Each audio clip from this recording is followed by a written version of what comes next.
देश है वीर जवानों का, अलबेलों का, मस्तानों का। वंदे मातरम। हम होंगे कामयाब, हम होंगे कामयाब। मेरा रंग दे बसंती झोला रंग दे। हिंदू मुस्लिम सिख ईसाई मेरे देश की धरती सोना उगले उगले हीरे मोती। सरफरोशे के तमन्ना। प्रणाम, मैं निर्मलेंदु कुहाना सफर से आप सभी मित्रों, भाइयों, बहनों को इंडिपेंडेंस डे की हार्दिक शुभकामनाएं। एक बार फिर मैं उन शहीदों की मां के चरणों में प्रणाम करता हूं जिन्होंने ऐसे वीर सपूतों को जन्म दिया, जिनकी वजह से आज हम आज़ाद हैं। सरफरोशी की तमन्ना अब हमारे दिल में। भारतीय स्वतंत्रता आंदोलन के युवा स्वतंत्रता सेनानियों के सम्मान में बिस्मिल अजीमाबादी द्वारा लिखी गई एक उर्दू देशभक्ति गीत के बोल हैं। सरफरोशी की तमन्ना अब हमारे दिल में है। सरफरोशे के तमन्ना। देखना है जोर कितना बाजुए कातिल में है। दूसरी तरफ से ही आवाज आती है। देखना है जोर कितना। मतलब सब सेनानियों में जज्बा जोश भरा हुआ है। गुलामी का दर्द और उसकी चीख रफी साहब और मन्ना दा की आवाज और मनोज जी व बाकी कलाकारों के अभिनय में जीवन तो उठा था, जीवित हो उठा था। वास्तविकता इससे कितनी भयावह व पीड़ादायक रही होगी, यह सोचकर हृदय कांप उठता है। जब उस मंजर के बारे में सोचते हैं तो मन मस्तिष्क काम नहीं करता। सोचते हैं कि कैसे सहा होगा ये सब कुछ उन शहीदों ने। भगत सिंह जी व उनके जैसे लाखों शहीदों का ऋण हम कभी भी, या कह सकते हैं आजीवन, नहीं चुका पाएंगे। चलिए कुछ और जोड़ी बातों की ओर बढ़ते हैं। सन 1921 में बिस्मिल ने यह कविता लिखी थी और जलियांवाला बाग हत्याकांड और ब्रिटिश उपनिवेशवादियों द्वारा अन्य अत्याचारों के बाद यह पहली बार दिल्ली से प्रकाशित पत्रिका सभा में प्रकाशित हुई थी। इस गजल में 11 दोहे हैं। खुदा बख्श पुस्तकालय ने उनकी डायरी की मूल प्रति और पृष्ठ को संरक्षित किया है, जिसमें उनके द्वारा लिखी गई यह कविता और उनके गुरु शाद अजीमाबादी द्वारा किए गए सुधार भी शामिल हैं। भारतीय स्वतंत्रता सेनानी राम प्रसाद बिस्मिल ने इस कविता को भारत में ब्रिटिश राज काल के दौरान युद्ध के रूप में अमर कर दिया था।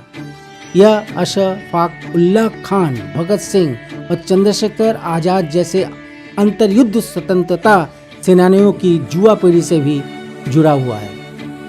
हाँ, एक बात और, कविता की पहली पंक्ति का पाठ डॉक्टर मनमोहन सिंह ने सन 1992 के अपने बजट भाषण में लोकसभा के पटल पर किया था।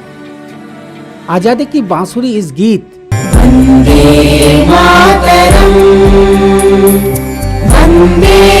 वंदे मातरम से बजी थी, जिसे वंदे मातरम भी कहा जाता है। सुजलम सुफलम मलय शीतलम। इस लाइन का अर्थ है, हे माँ, मैं तुम्हें प्रणाम करता हूँ। माँ, तुम पानी से और फलों से भरी हुई हो। हे माँ, तुम्हें मलय से आती हुई हवा शीतलता प्रदान करती है। बंकिम चंद्र चटर्जी ने सन 1870 के दशक में अत्यधिक संस्कृत बांग्ला भाषा में लिखी थी यह कविता, जिसे उन्होंने अपने 1882 का उस बांग्ला उपन्यास में शामिल किया था। उस उपन्यास का नाम था आनंद मठ, और इस कविता को वंदे मातरम वंदे मातरम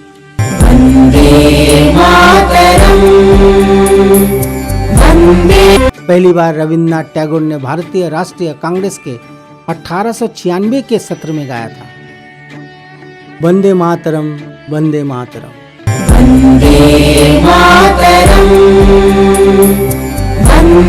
अगस्त 1947 में औपनिवेशिक शासन के अंत से पहले कांग्रेस कार्य समिति द्वारा गीत के पहले 2 छंदों को अक्टूबर 1937 में भारत के राष्ट्रीय गीत के रूप में अपनाया गया था। उसके बाद 24 जनवरी 1950 को भारत के संविधान सभा ने वंदे मातरम गीत को राष्ट्रीय गीत के रूप में अपनाया। इस अवसर पर भारत के पहले राष्ट्रपति राजेंद्र प्रसाद ने कहा कि गीत को भारत के राष्ट्रगान जन गण मन अधिनायक जय हे के साथ समान रूप से सम्मानित किया जाना चाहिए। हालांकि एक सच ये भी है कि भारत के संविधान में इस राष्ट्रीय गीत का कोई उल्लेख नहीं है, कहीं भी उल्लेख नहीं। जोश, जज्बा और देश प्रेम का एक और उदाहरण है फिल्म नया दौर का वह गीत, यह देश है वीर जवानों का। ये देश है वीर जवानों का। सन 1957 की दूसरी सबसे अधिक कमाई करने वाली भारतीय फिल्म थी यह, और मदर इंडिया, जो कि सन 1957 के बाद दशक की दूसरी सबसे अधिक कमाई करने वाली भारतीय फिल्म बन गई थी। अब तक के शीर्ष 10 सबसे अधिक कमाई करने वाली भारतीय फिल्मों में से एक है फिल्म नया दौर। यह फिल्म विवाद में घिर गया था। दरअसल शुरुआत में अभिनेत्री मधुबाला को हीरोइन के रूप में लिया गया, इसके लिए उन्होंने अग्रिम भुगतान भी कर दिया था और शूटिंग भी शुरू हो गई थी। शूटिंग 15 दिनों तक लगातार जारी रही। निर्देशक V.R. चोपड़ा थे और वो चाहते थे कि यूनिट एक विस्तारित आउटडोर शूटिंग के लिए भोपाल की यात्रा करे, लेकिन मधुबाला के पिता अताउल्ला खान ने इस पर आपत्ति जताई और दावा किया कि भोपाल का पूरा शेड्यूल दिलीप कुमार को उनकी बेटी के साथ रोमांस करने का मौका देने के लिए जानबूझ कर रखा गया था। इसलिए उन्होंने भोपाल जाने से साफ साफ शब्दों में इनकार कर दिया। ऐसे में मधुबाला फिल्म पूरी नहीं कर पाई और उनके पिता ने पैसे भी नहीं लौटाए। चोपड़ा साहब क्या करते, उन्होंने उनसे प्राप्त नकद अग्रिम के लिए मुकदमा दायर कर दिया। हालांकि मधुबाला ने अपने पिता का समर्थन किया, जबकि दिलीप कुमार ने मधुबाला और उनके पिता के खिलाफ V.R. चोपड़ा का खुलेआम साथ दिया। काफी नकारात्मक प्रचार के बीच मधुबाला और उनके पिता केस हार गए थे। जी हाँ, केस हार गए। फिल्म का निर्देशन और निर्माण V.R. चोपड़ा ने किया। इस गीत को अख्तर मिर्जा ने लिखा था। इसमें अजीत, जीवन, जानी वक्त, चांद उस्मानी, नजीर हुसैन, मनमोहन कृष्ण, लीला चिटनिस, प्रतिमा देवी, डेजी ईरानी, राधा किशन के साथ दिलीप कुमार, बैजंतीमाला मुख्य भूमिकाओं में थे।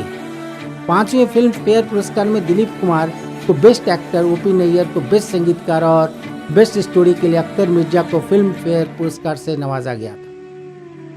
इस फिल्म के लिए दिलीप कुमार ने लगातार तीसरी बार सर्वश्रेष्ठ अभिनेता का फिल्म फेयर पुरस्कार जीता। जी हाँ, तीसरी बार। यही फिल्म 1958 में तमिल में पट्टालीन तबथम के नाम से डब किया गया था। एक बात और बता दें कि नया दौर ने आमिर खान के अकादमी पुरस्कार नामांकित फिल्म लगान, जो कि 2001 में रिलीज हुई थी, को भी कहीं ना कहीं प्रेरित किया था, क्योंकि लगान रिलीज होने के बाद समीक्षकों ने इस फिल्म की तुलना नया दौर से की थी। गुरुर् ब्रह्मा गुरुर् विष्णु गुरुदेव महेश्वर। गुरुर् ब्रह्मा। जी हाँ, यह गीत अब तक के सबसे मधुर और महान देशभक्तिपूर्ण राष्ट्रीय गीतों में से एक माना जा सकता है। जहाँ डाल डाल पर सोने की चिड़िया करती है बसेरा, डाल डाल पर सोने की चिड़िया करती। गीत में भारतीय संस्कृति और उसके धार्मिक, समाज आदि के हर हिस्से का वर्णन किया गया। गीतकार हैं राजेंद्र कृष्ण और संगीतकार हैं हंसराज बैल।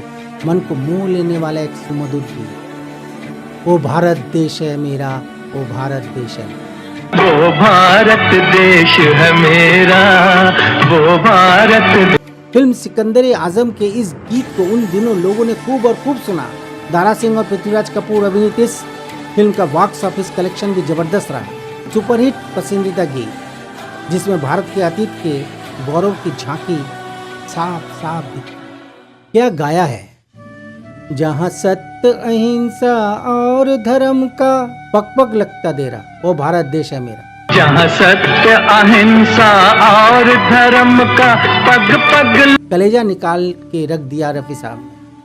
सच तो ये है कि जैसे जैसे गाना आगे बढ़ता गया था है, गायक डूबता सा जाता है गीत में और सुनने वाले और मदमस्त हो जाते हैं और सुनते ही रहते हैं, सुनते ही रहते हैं और सुनते ही रहते हैं। वाह, क्या गीत लिखा है राजेंद्र किशन ने। जहाँ गंगा जमुना कृष्ण और कावेरी बहती जाए, जहाँ गंगा जमुना कृष्ण और कावेरी बह।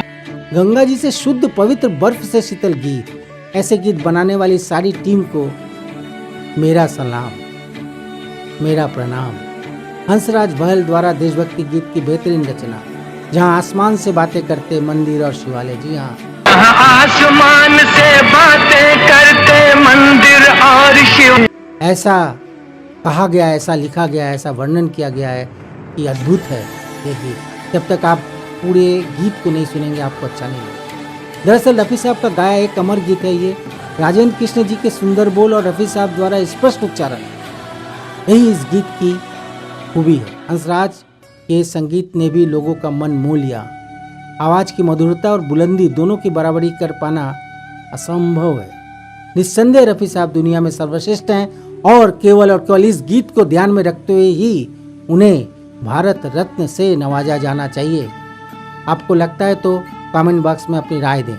महेंद्र कपूर ने भी एक से बढ़कर एक गाने गाए हैं। मनोज कुमार की फिल्म उपकार का यह गीत, मेरे देश की धरती सोना उगले उगले हीरे मोती। मेरे देश की धरती, इन 3 शब्दों को जिस तरह से महेंद्र कपूर ने ऊंचे पिच पर गाया है वह सचमुच अद्भुत है। देशभक्ति गीतों में मील का पत्थर साबित हुआ है ये गीत। गीतकार हैं गुलशन बावड़ा और संगीतकार हैं कल्याण जी आनंद जी। गायक है महेंद्र कपूर। मनोज कुमार, आशा पारेख, प्रेम चोपड़ा और प्राण के अभिनय ने हमें शुरू से आखिर तक बांध के रखा है। दरअसल इस गीत के लिए गुलशन बावड़ा को फिल्म फेयर अवार्ड से नवाजा गया था और उनके साथ ही इन लोगों को भी मिला था अवार्ड। अब देखिए कितने अवार्ड ले गए मनोज कुमार अपनी झोली में। सर्वश्रेष्ठ फिल्म VIP फिल्म, सर्वश्रेष्ठ निर्देशक मनोज कुमार, सर्वश्रेष्ठ सहायक अभिनेता प्राण, सर्वश्रेष्ठ गीतकार गुलशन बावड़ा मेरे देश की धरती के लिए वहाँ पर मौजूद थे। सर्वश्रेष्ठ कहानी मनोज कुमार, बेस्ट डायलॉग मनोज कुमार, सर्वश्रेष्ठ संपादन BS ग्लैड। और ये लोग यहाँ भी हुए थे मनोनीत। जी हाँ, सर्वश्रेष्ठ अभिनेता मनोज कुमार, सर्वश्रेष्ठ संगीत निर्देशक Kalyan ji Anand ji, best male playback singer Mahendra Kapoor मेरे देश की धरती के लिए। अन्य पुरस्कारों में शामिल हैं ये लोग। दूसरी सर्वश्रेष्ठ फीचर फिल्म के लिए राष्ट्रीय फिल्म पुरस्कार मनोज कुमार को मिला। सर्वश्रेष्ठ पार्श्व गायक का राष्ट्रीय फिल्म पुरस्कार मिला महेंद्र कपूर को। एक छोटी सी कहानी है इस फिल्म के बनने के पीछे। दरअसल एक अंतरंग मुलाकात में प्रधानमंत्री लाल बहादुर शास्त्री ने उनकी पिछली फिल्म शहीद की प्रशंसा की और मनोज कुमार को जय जवान जय किसान के नारे पर एक फिल्म बनाने के लिए प्रोत्साहित किया। प्रोत्साहन पाने के बाद मनोज कुमार ने एक ऐसी फिल्म बना डाली कि लोगों को ये फिल्म बेहद पसंद आई। फिल्म विशेषज्ञ राजेश सुब्रमण्यम के अनुसार राजेश खन्ना को मूल रूप से फिल्म के लिए साइन किया गया था, लेकिन शूटिंग शुरू होने से पहले उन्हें हटाकर प्रेम चोपड़ा ने उनकी जगह ले ली। यह क्यों हुआ इसका उल्लेख कहीं नहीं है। फिल्म के अधिकांश हिस्सों की शूटिंग बल्लभगढ़ यानी हरियाणा के पास अटाली गांव और बवाना और कुछ हिस्सा दिल्ली के पास घेवरा गांव में की गई थी। फिल्म में दिखाया गया शिव मंदिर घेवरा में स्थित है, जिसमें कस्मे वादे प्यार वफा सब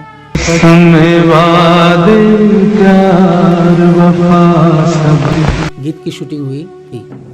वैसे बता दें कि मेरे देश की धरती सोना उगले, मेरे देश की धरती सोना उगले उगले हीरे मोती गाने की शूटिंग भी यहीं पर हुई है।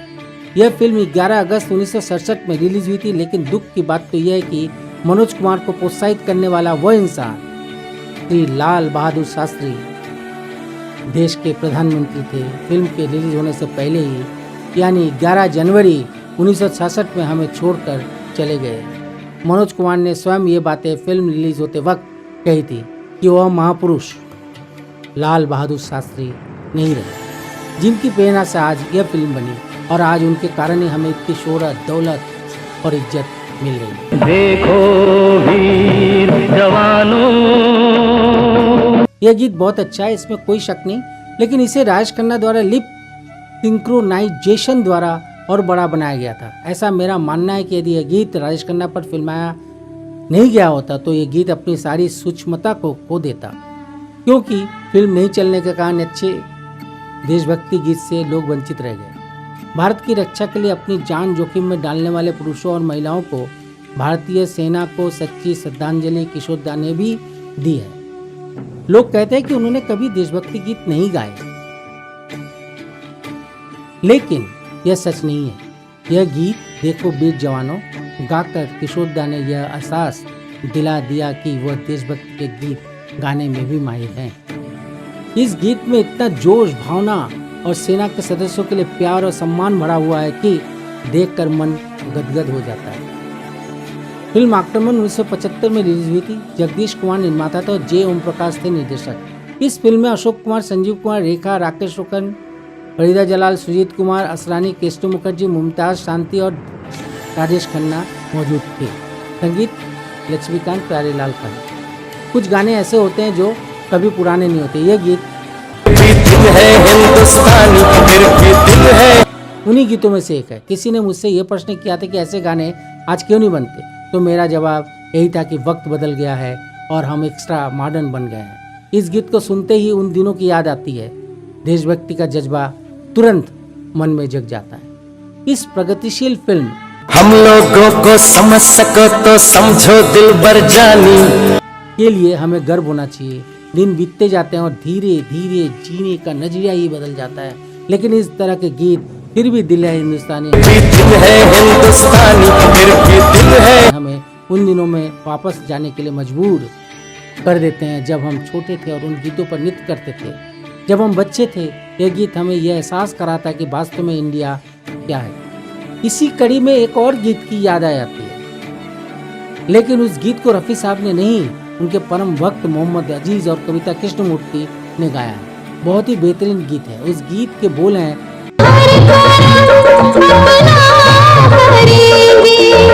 दिल दिया है जा भी देंगे ऐ वतन तेरे।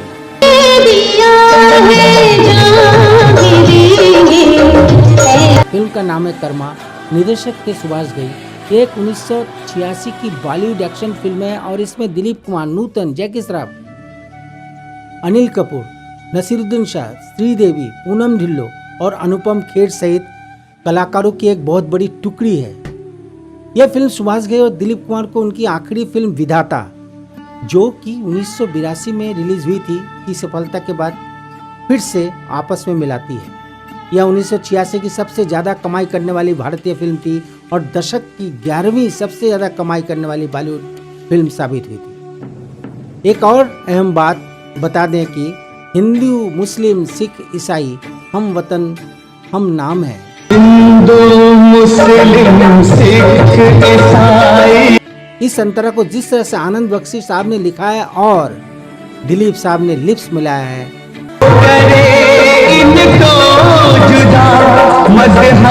वो अकल्पनीय है और बेहद ही सुंदर है।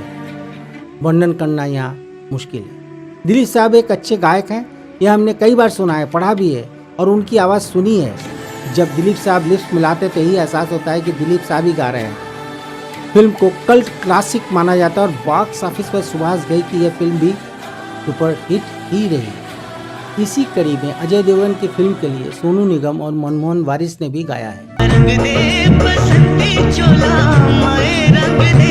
संगीत से सजाया था AR रहमान ने और बॉबी देओल की फिल्म के लिए गाया था उदित नारायण और भूपिंदर सिंह ने। जितनी बार ये सभी गीत सुनता हूँ शरीर में सिहरन सी दौड़ जाती है। इस तरह के गीतों को सुनते समय शरीर में एक अलग ही जोश, जुनून और जज्बा पैदा हो जाता है। यदि यह कहें कि जब तक चांद और सूरज रहेगा तब तक ये गीत अमर रहेंगे तो शायद गलत नहीं होगा। आश्चर्य, अति आश्चर्य। आज रफ़ी साहब के जाने के 4 दशक बाद भी उनके ही गाए देशप्रेम गीत नंबर टॉप पर हैं और ये सभी गीत न केवल सुने बल्कि आप स्वयं ये फैसला करें कि क्या उन्हें भारत रत्न से नवाजा नहीं जाना चाहिए। ये सारे के सारे गीत उच्च प्रशंसा के पात्र हैं। यहाँ तक कि भारत रत्न भी इस तरह की त्रुटिहीन डिलीवरी शैली और भावनाओं को व्यक्त करने के लिए प्रदान किया जा सकता है। दुख होता है क्योंकि फाल्के पुरस्कार भी रफ़ी साहब को केंद्र सरकारों द्वारा अब तक प्रदान नहीं किया गया है। हाँ, सचमुच मेरा भारत महान ही है, क्योंकि भारत अगर महान नहीं होता तो ऐसे कर्म शायद नहीं करता। अक्सर ये सवाल मोहम्मद रफ़ी के चाहने वाले पूछते हैं कि लता दीदी को भारत रत्न से नवाजा गया, लेकिन रफ़ी साहब को क्यों नहीं नवाजा? इस सवाल का जवाब किसी के पास नहीं है, अभी तक तो नहीं है। ये सवाल भी पूछते हैं लोग कि क्यों हमने अपने इस महान गायक की उपेक्षा की है। रफ़ी साहब के सभी प्रशंसक रफ़ी साहब को भारत रत्न ही मानते हैं। हालांकि हिंदी सिनेमा के गीत संगीत की जब भी बात होगी, जब भी चर्चा होगी, रफ़ी साहब उसमें हमेशा अव्वल नंबर पर ही रहे, क्योंकि 40 साल बाद भी रफ़ी साहब का मौसम अभी भी जवाई ही है। मतलब रफ़ी साहब अभी भी जीवित हैं। हर रोज़ रफ़ी साहब के गाने कहीं ना कहीं आपको सुनने को मिल जाएंगे। वे देव साहब की तरह ही सदाबहार थे और सदाबहार ही रहेंगे। आश्चर्य तो ये कि उन्हें दादा साहब फाल्के पुरस्कार के लायक भी नहीं समझा। वैसे बता दें कि गायकी के क्षेत्र में मन्ना डे, पंकज मलिक, लता मंगेशकर और आशा भोसले उनसे पहले ये पुरस्कार हासिल कर चुके हैं। लता मंगेशकर की वो बात हमें याद आ जाती है। उन्होंने रफ़ी साहब को याद करते हुए एक इंटरव्यू में कहा था, सरल मन के इंसान रफ़ी साहब बहुत सुरीले थे। जी हाँ, उन्होंने कहा था। ये मेरी खुशकिस्मती है कि मैंने उनके साथ सबसे ज़्यादा गाना कैसा भी हो वो गा लेते। ऐसे गायक बार बार जन्म नहीं लेते। लता दीदी ने सच ही कहा है कि ऐसे गायक बार बार जन्म नहीं लेते। और अंत में उस गीत का जिक्र करना चाहूँगा जिसके कारण न केवल देश के बच्चे बल्कि हम सब भी मोटिवेटेड होते रहे हैं और होते रहेंगे।